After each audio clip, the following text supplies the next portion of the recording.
प्रिय प्रतियोगी, मैत्री इंस्टीट्यूट की सामान्य अध्ययन की श्रृंखला में आपका एक बार पुनः स्वागत है। भारतीय राज्य व्यवस्था और संविधान की कक्षा में हम लोग भारतीय न्यायपालिका के बारे में अध्ययन कर रहे हैं और इस अध्याय के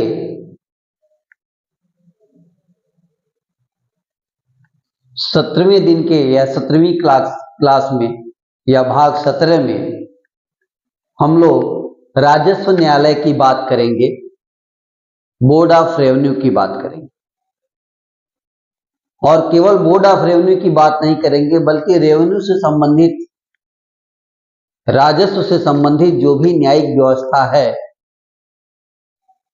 उन सब पर अध्ययन करेंगे। तो आइए हम लोग देखें कि राजस्व के मामले में, रेवेन्यू के मामले में भारतीय न्यायिक व्यवस्था में किस प्रकार की सिस्टम बनाया गया है। तो राजस्व के मामले में सबसे बड़ा न्यायालय राजस्व न्यायालय होता है, इसको बोर्ड ऑफ रेवेन्यू कहते हैं। राजस्व न्यायालय के नीचे कमिश्नर का न्यायालय होता है या आयुक्त का, उसके नीचे जिलाधिकारी डीएम यानी जिलाधीश का न्यायालय होता है और उसके नीचे सब डिविजनल मजिस्ट्रेट यानी एसडीएम का न्यायालय होता है। उससे नीचे बढ़ेंगे तो तहसीलदार का, और राजस्व न्यायालय में सबसे नीचे नायब तहसीलदार का न्यायालय होता है। तो आइए देखें इस क्रम में किस प्रकार की व्यवस्था है। बात शुरू करते हैं हम लोग राजस्व न्यायालयों की। तो अगले पृष्ठ से हम लोग बात करेंगे राजस्व न्यायालय। अगले पृष्ठ से लेते हैं और राजस्व न्यायालय की बात करते हैं। तो राजस्व न्यायालय यानी रेवेन्यू बोर्ड भी कह सकते हैं, रेवेन्यू बोर्ड, ये जो व्यवस्था है इसके बारे में हम लोग बिंदुवार देखने की कोशिश करेंगे कि राजस्व के मामले में किस प्रकार की व्यवस्था है। राज्यों में भू राजस्व लिया जाता है, भू राजस्व राज्यों का विषय है। तो राज्यों के भू राजस्व के संबंध में राज्य स्तर पर अलग से न्याय प्रणाली का विकास किया गया है। राज्यों में जो भू राजस्व व्यवस्था है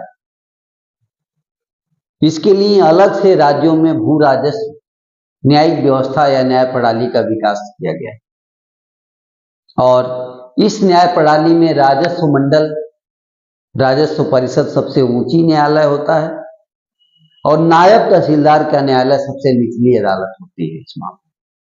तो आइए बिंदुवार हम लोग बात करें कि राज्यों के भू राजस्व के संबंध में, राज्यों के भू राजस्व के संबंध में, राज्यों के भू राजस्व के संबंध में राज्य स्तर पर पृथक न्याय प्रणाली संबंध में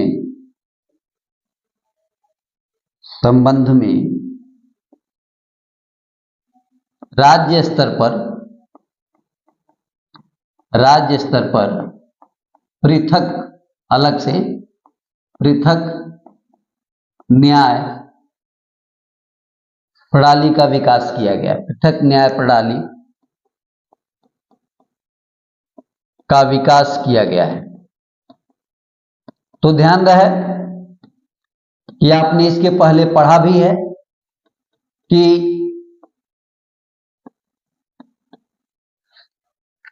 पृथक न्याय प्रणाली का विकास किया गया है। पृथक न्याय प्रणाली का विकास, हम लोग बात दोहराने लग गए हैं तो इसे सही कर लेते हैं। विकास किया गया है।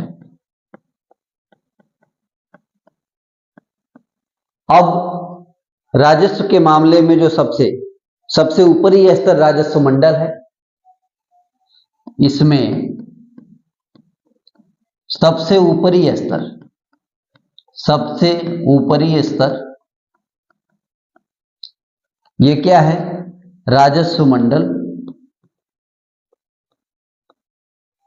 राजस्व मंडल। और सबसे निचली स्तर क्या है? सबसे निचली स्तर नायब तहसीलदार का न्यायालय। नायब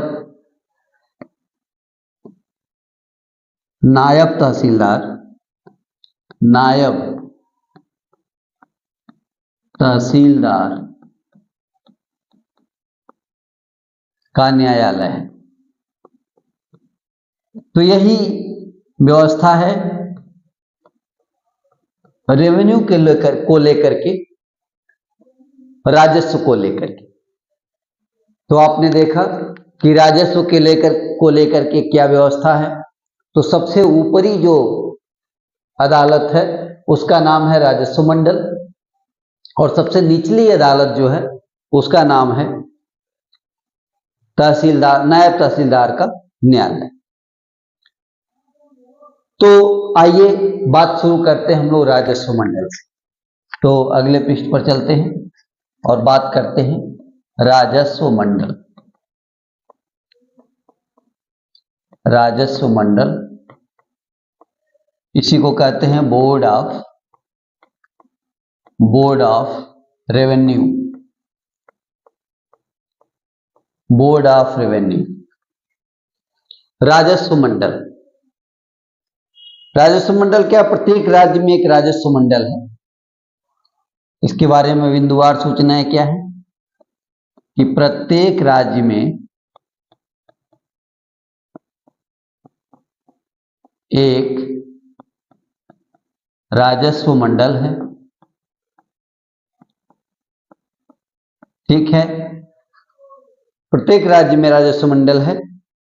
राज्य संबंधी विवादों का निर्णय, राजस्व संबंधी जो विवाद है उनका निर्णय करने के लिए सबसे बड़ी अदालत, यानी अगला बिंदु क्या है? राजस्व संबंधी विवादों के निर्णय के लिए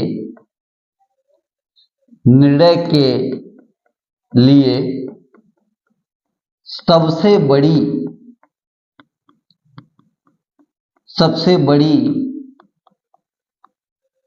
बड़ी यानी सबसे बड़ा न्यायालय, ये सबसे बड़ी नहीं बल्कि सबसे बड़ा न्यायालय है। क्या? राजस्व मंडल सबसे बड़ा न्यायालय है। यानी इसके ऊपर अगर इसकी विरुद्ध अपीलें उच्च न्यायालय में सुनी जाती हैं। सबसे बड़ा न्यायालय कौन सा है?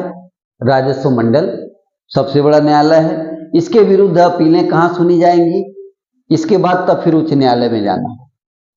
तो एक बिंदु ये भी है कि इसके निर्णय के विरुद्ध अपील राज्य के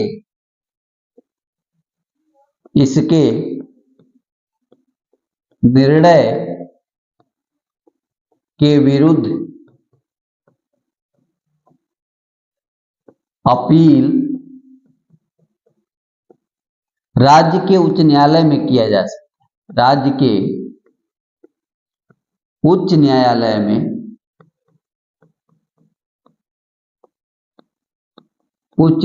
में होता है। तो आपने इसमें 2-3 बातें नोट की। 2-3 बातें क्या नोट की गई कि हर एक राज्य में राजस्व मंडल है। राजस्व मंडल क्या है? राजस्व संबंधी सबसे बड़ा न्यायालय है, और अगर इस न्यायालय के निर्णय के विरुद्ध जाना है, अपील करना है, तो वो अपील उच्च न्यायालय में है। यानी इसके ऊपर आप उच्च न्यायालय को ही पाएंगे, हाई कोर्ट को पाएंगे। अब इसके नीचे चलते हैं। सबसे बड़े न्यायालय के नीचे कौन सा न्यायालय है? वो है कमिश्नर का न्यायालय, जिसको कमिश्नरी कहते हैं, या आयुक्त का न्यायालय। तो कमिश्नर या आयुक्त, तो अगला होगा, अगला जो क्रम है उसके नीचे वो है कमिश्नर या आयुक्त। कमिश्नर, कमिश्नर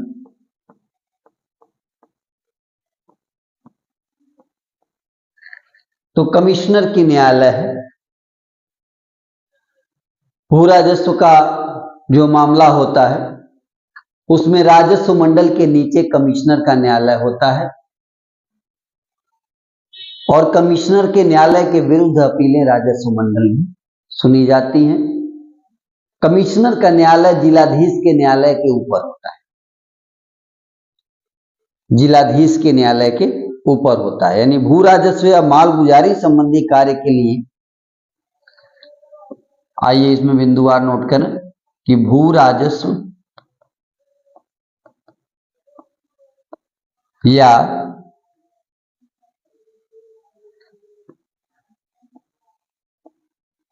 या मालगुजारी, ठीक है, इसकी वसूली होती है। तो भू राजस्व या मालगुजारी संबंधी कार्य के लिए, मालगुजारी संबंधी कार्य के लिए राज्य को के लिए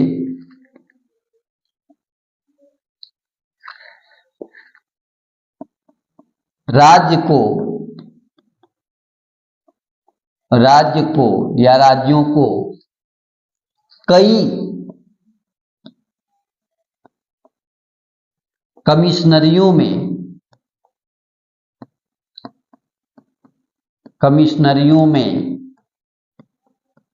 विभक्त किया गया है। क्या किया गया है? विभक्त किया गया है। यानी राज्य को क्या करने के लिए? राजस्व की वसूली करने के लिए या मालगुजारी संबंधी बातों के लिए कई कमिश्नरियों में बांट दिया गया है, विभक्त कर दिया गया है। और प्रत्येक कमिश्नरी का प्रधान जो होता है वह कमिश्नर या आयुक्त कहलाता है। यानी प्रत्येक कमिश्नरी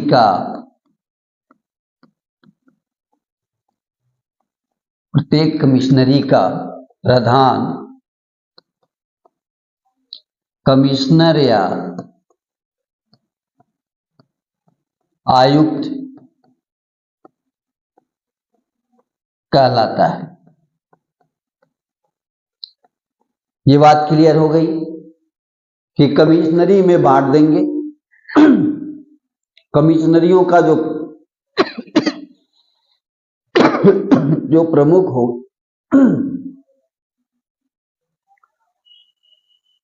कमिश्नरी का जो प्रमुख होगा वो कमिश्नर होगा या आयुक्त होगा। आयुक्त के द्वारा जिलाधीश के फैसले के विरुद्ध अपीलें सुनी जाती है। इसमें आगे क्या है? आयुक्त के द्वारा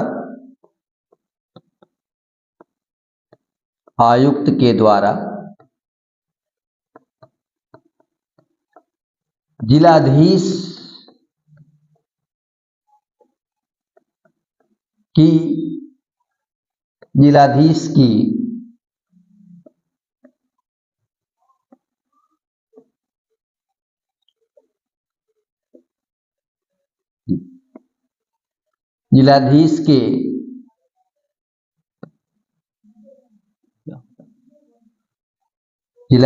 के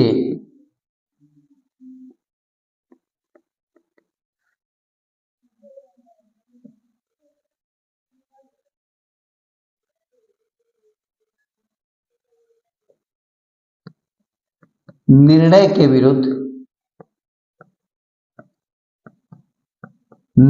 विरुद्ध अपीलें सुनी जाती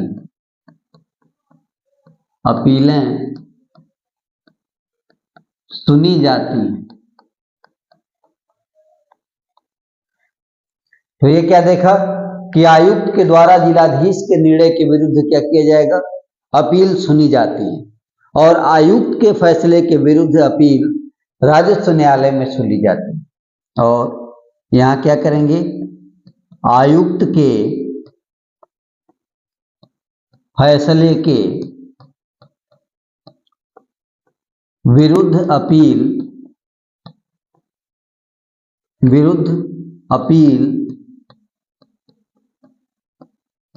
राजस्व परिषद जिसको बोर्ड ऑफ रेवेन्यू कहेंगे, बोर्ड ऑफ रेवेन्यू में सुनी जाती है। तो ये बात क्लियर हुई कि फिर बोर्ड ऑफ रेवेन्यू, उसके नीचे क्या है, कमिश्नर। यानी अगर एक क्रम बनाया जाए तो ऊपर राजस्व परिषद और राजस्व परिषद के नीचे कमिश्नरी या आयुक्त, इसके नीचे जिलाधीश, इसके नीचे सब डिविजनल मजिस्ट्रेट,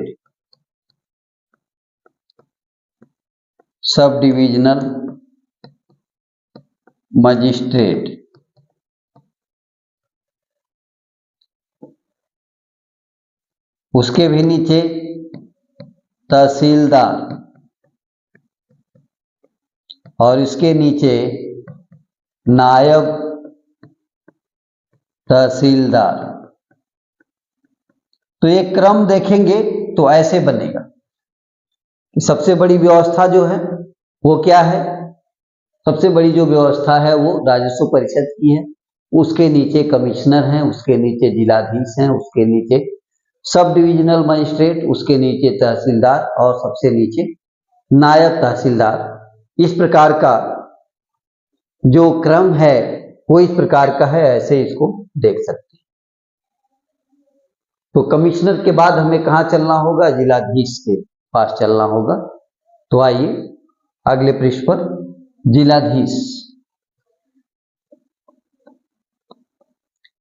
जिलाधीश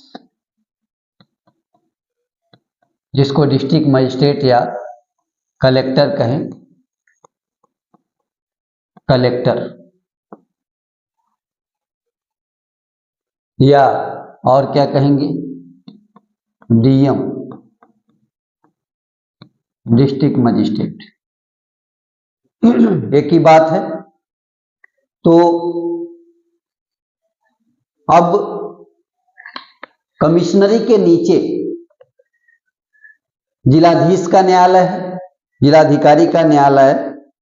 तो मालगुजारी की वसूली के लिए हर जिले में एक जिलाधीश है। क्या करेंगे, मालगुजारी यानी राजस्व, तो मालगुजारी की वसूली के लिए हर जिले में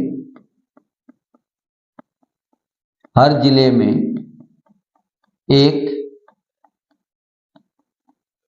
जिलाधीश है। हर जिले में एक जिलाधीश बैठा है, इसी को कलेक्टर कहते हैं। यानी भारतीय प्रशासनिक सेवा का अधिकारी, जिसे डिस्ट्रिक्ट मजिस्ट्रेट, जिलाधिकारी कहते हैं, वह कलेक्टर भी है, क्योंकि मालगुजारी की वसूली के लिए हर जिले में एक कलेक्टर होता है, जिसे डीएम भी कहते हैं। इसके न्यायालय के विरुद्ध अपीलें कहाँ सुनी जाएंगी, और जिलाधीश जो होता है वो तहसीलदार तथा सब डिवीजन मजिस्ट्रेट के निर्णयों के विरुद्ध अपीलें सुनता है। जिलाधीश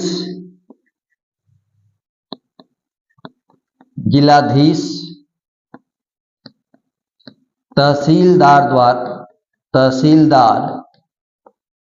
तथा sub divisional magistrate, sub divisional magistrate के निर्णयों के विरुद्ध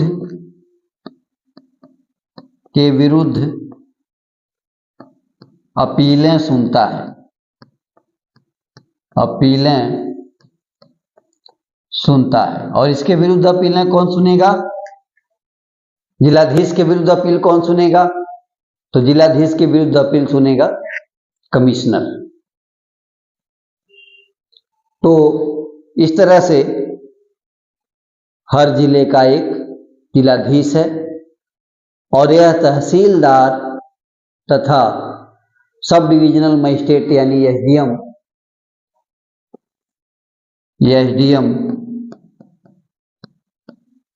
इसके विरुद्ध क्या करता है?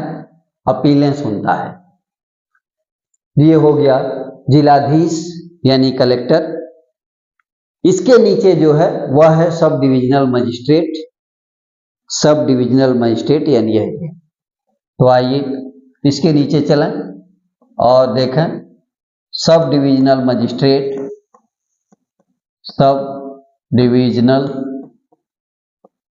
Magistrate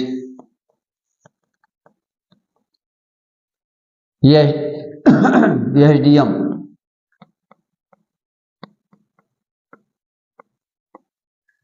sub divisional magistrate SDM जिसे कहते हैं।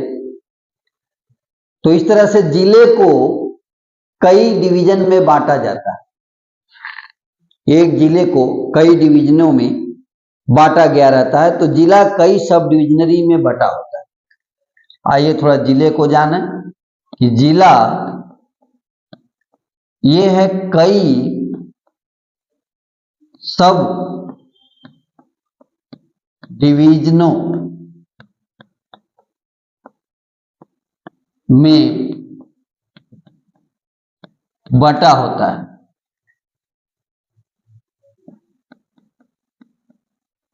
यह देखा गया कि कई सब डिवीजन में बटा होता है और प्रत्येक सब डिवीजन के प्रधान को और प्रत्येक सब डिवीजन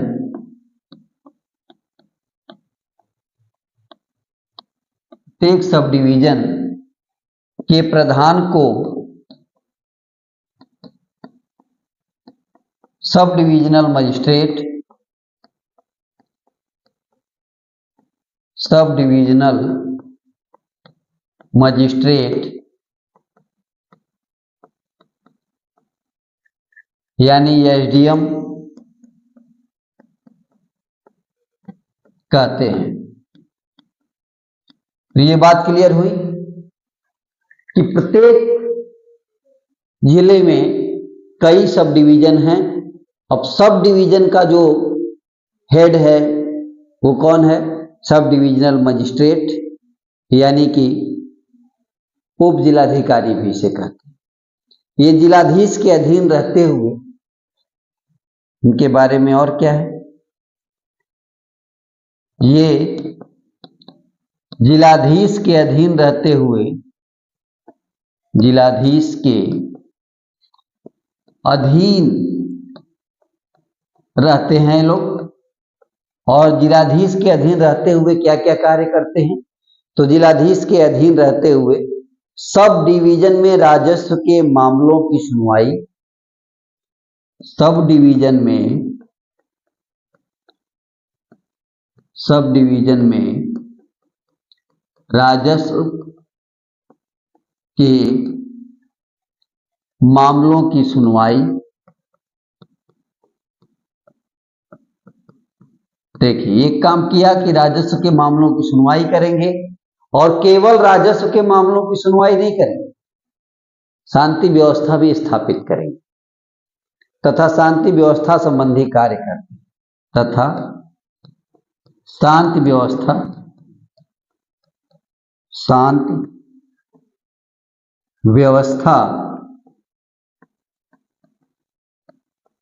संबंधी कार्य करते हैं। तो इस तरह से आपने एसडीएम के न्यायालय को देखा कि प्रत्येक जिले में कई सब डिवीजन हैं। सब डिवीजन का प्रधान एसडीएम है और एसडीएम जिलाधिकारी के कार्यों में सहायता करते हुए सब डिवीजन में राजस्व के मामलों को देखता है और सब डिवीजन के अंदर शांति स्थापित करने का काम करता है। यानी सब डिवीजन में शांति स्थापित करना, लॉ एंड ऑर्डर सब मेंटेन करने का काम भी एसडीएम का होता है। तो ये हुआ सब डिवीजन का न्यायालय। सब डिवीजन के बाद न्यायालय है तहसीलदार का न्यायालय और उसके सहयोगी नायब तहसीलदार का न्यायालय। तो अगला तहसीलदार। तहसीलदार इसको क्या सब डिवीजन तहसीलों में बटा होता है और प्रत्येक तहसील में एक तहसीलदार। जो सब डिवीजन है वो किसमें बटा हुआ है? तहसीलों में बटा हुआ है और प्रत्येक तहसील में एक तहसीलदार होता है। तो सब डिवीजन पहला बिंदु क्या है कि सब डिवीजन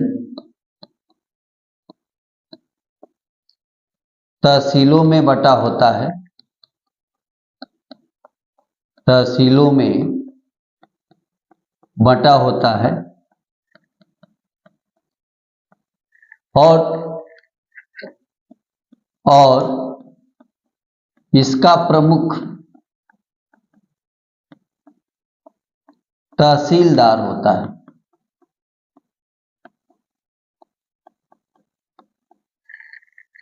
इसका प्रमुख कौन होता है? तहसीलदार होता है। तहसीलदार जो है वो सब डिविजनल मजिस्ट्रेट के निर्णय से नीचे, यानी राजस्व का पहला क्रम है तहसीलदार और इसका सहयोगी उप तहसीलदार। इसका प्रमुख कार्य मालगुजारी की वसूली और तहसील में शांति बनाए रखना भी। इसका प्रमुख कार्य क्या है? मालगुजारी की वसूली। तो इसका प्रमुख कार्य मालगुजारी की वसूली, मालगुजारी की वसूली तथा तहसील के अंदर यानी तहसील में शांति स्थापित करना होता है। शांति स्थापित करना है। ये इसके कार्य हुए। इसका सहयोगी जो है वो नायब तहसीलदार है। तो तहसीलदार की सहायता के लिए कई नायब तहसीलदार होते हैं। एक बिंदु इसमें ये नोट कर लें कि तहसीलदार की सहायता के लिए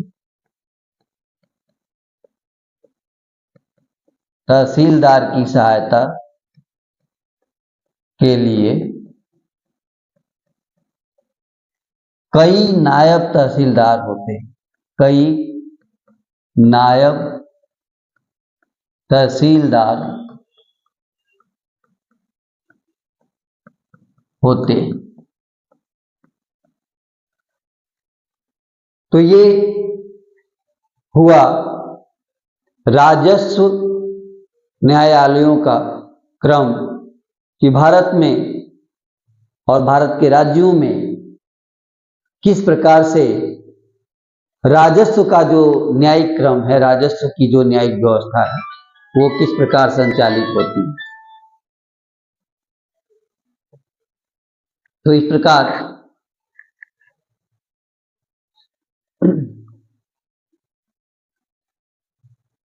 राजस्व न्यायालयों को देखते हुए अंतिम जो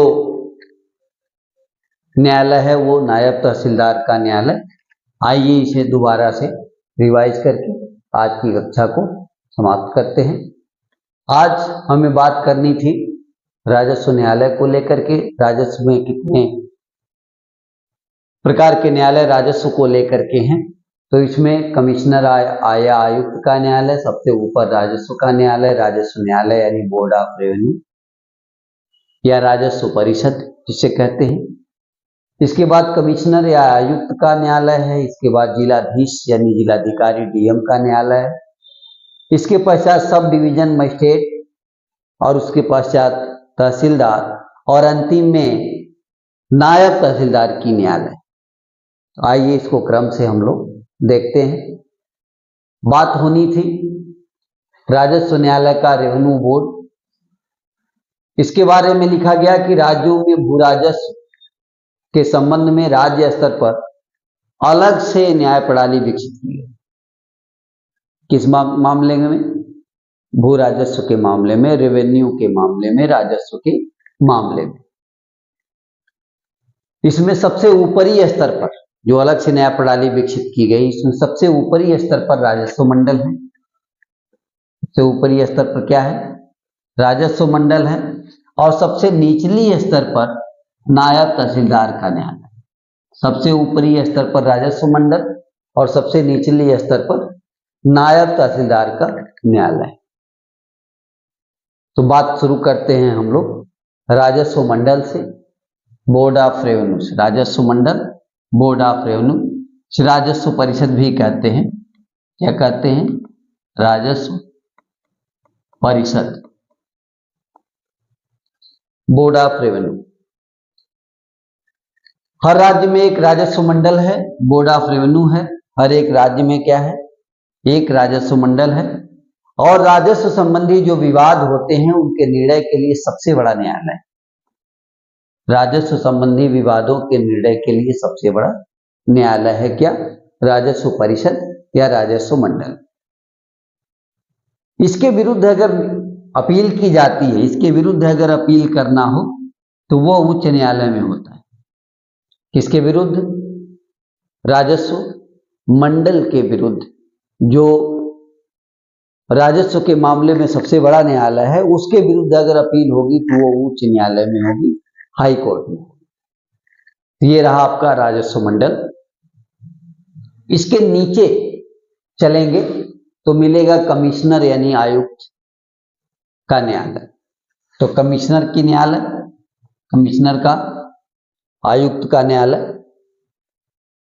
ये मालगुजारी और भू राजस्व दोनों की, मालगुजारी कहिए, भू राजस्व कहिए, इन दोनों संबंधी कार्य के लिए राज्य को कई कमिश्नरियों में बांटा गया है। और प्रत्येक कमिश्नरी का जो प्रधान होता है वो कमिश्नर होता है या आयुक्त कहलाता है।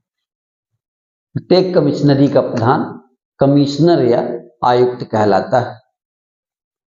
आयुक्त के द्वारा जिलाधीश के निर्णय, जिलाधीश का जो निर्णय है, जिलाधिकारी का निर्णय है, जिलाधिकारी के निर्णय के विरुद्ध अपीलें सुनी जाती हैं।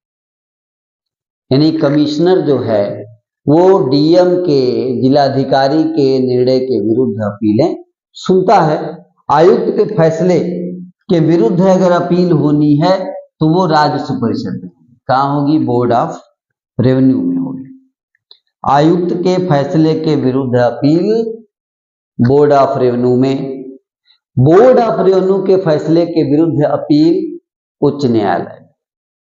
जैसा कि यहां एक क्रम दिखाया गया कि सबसे बड़ा न्यायालय राजस्व परिषद है राजस्व के मामले में, उसके नीचे कमिश्नरी है, कमिश्नरी के नीचे जिलाधीश का न्यायालय है, जिलाधीश के न्यायालय के नीचे सब डिविजनल मजिस्ट्रेट यानी एसडीएम का न्यायालय है, उसके नीचे तहसीलदार का न्यायालय है और सबसे नीचे नायब तहसीलदार का न्यायालय। इस क्रम में ये राजस्व में न्यायिक व्यवस्था बनी हुई। ये क्रम है कमिश्नर, राजस्व परिषद के बाद कमिश्नर, कमिश्नर के बाद जिलाधीश, जिलाधीश के बाद सब डिविजनल मजिस्ट्रेट यानी एसडीएम, उसके नीचे तहसीलदार और सबसे नीचे नायब तहसीलदार का न्यायालय है। तो हमने देखा कमिश्नरी, कमिश्नरी के बाद जिलाधिकारी यानी डीएम, डिस्ट्रिक्ट मजिस्ट्रेट, जिलाधीश, कलेक्टर का न्यायालय। हर जिले में एक कलेक्टर है। मालगुजारी की वसूली के लिए हर जिले में एक जिलाधीश है, एक कलेक्टर है, एक डीएम है, डिस्ट्रिक्ट मजिस्ट्रेट है। और ये जिलाधीश जो है वो तहसीलदार और सब डिविजनल मजिस्ट्रेट यानी एसडीएम, तहसीलदार और सब डिविजनल मजिस्ट्रेट यानी एसडीएम के निर्णयों के विरुद्ध अपील सुनता है। और इसके निर्णयों के विरुद्ध अपील कौन सुनता है? कमिश्नर। कमिश्नर के निर्णय के विरुद्ध अपील कौन सुनेगा? राजस्व परिषद। राजस्व परिषद के विरुद्ध अपील कौन सुनेगा? तो उच्च न्यायालय। तो हर जिले में एक जिलाधीश है। जिलाधीश अपने मातहत यानी कि एसडीएम और तहसीलदार के निर्णयों के विरुद्ध अपील सुनता है। उसके नीचे चलेंगे तो सब डिविजनल मजिस्ट्रेट यानी कि एसडीएम की न्यायालय है। सब डिविजनल मजिस्ट्रेट, जिले को कई सब डिवीजन में बांटा गया, यानी हर जिला कई सब डिवीजन में बटे होते हैं और हर सब डिवीजन का जो प्रधान होता है वो सब डिविजनल मजिस्ट्रेट यानी एसडीएम होता है। जिले का सब डिवीजन में बटा, सब डिवीजन का प्रधान एसडीएम सब डिविजनल मजिस्ट्रेट होता है और जिलाधीश के अधीन इसे रहना होता है। किसके अधीन? जिलाधीश के अधीन रहते हुए सब डिवीजन के अंदर राजस्व का मामला और राजस्व के मामले के साथ साथ शांति व्यवस्था संबंधी कार्य भी इसे करने होते हैं। यानी एक तरफ वह राजस्व मालगुजारी की वसूली का भी जिम्मा निभाता है, दूसरी तरफ उसे लॉ एंड ऑर्डर, कानून व्यवस्था, शांति व्यवस्था भी बनाए रखने की जिम्मेदारी उसके ऊपर होती है। ये हुआ आपका सब डिविजनल मजिस्ट्रेट यानी कि एसडीएम, उप जिलाधिकारी। अब बात करेंगे हम लोग राजस्व न्यायालयों में सबसे नीचे का जो न्यायालय है जिसे तहसीलदार का न्यायालय कहेंगे और इसका सहयोगी नायब तहसीलदार।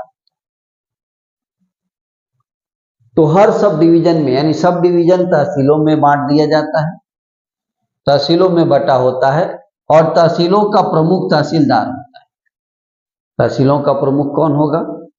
तहसीलदार होता है। इसका प्रमुख कार्य क्या है? एक तो है मालगुजारी की वसूली और दूसरा तहसील में शांति बनाए रखना। तो मालगुजारी ये एसडीएम का सहयोग कर रहा है, एसडीएम को असिस्ट कर रहा है और इसको सहयोग करने के लिए तहसीलदार की सहायता के लिए कौन है? नायब तहसीलदार है। कौन है? नायब तहसीलदार, एएनटी। तो इस तरह से आपने देखा कि राजस्व के मामले में पृथक न्याय प्रणाली, अलग न्याय प्रणाली का विकास किया गया है और इस न्याय प्रणाली में सबसे ऊपर राजस्व परिषद है, सबसे नीचे नायब तहसीलदार है। इस व्यवस्था को आपने देखा। आज की कक्षा में इतना ही। धन्यवाद।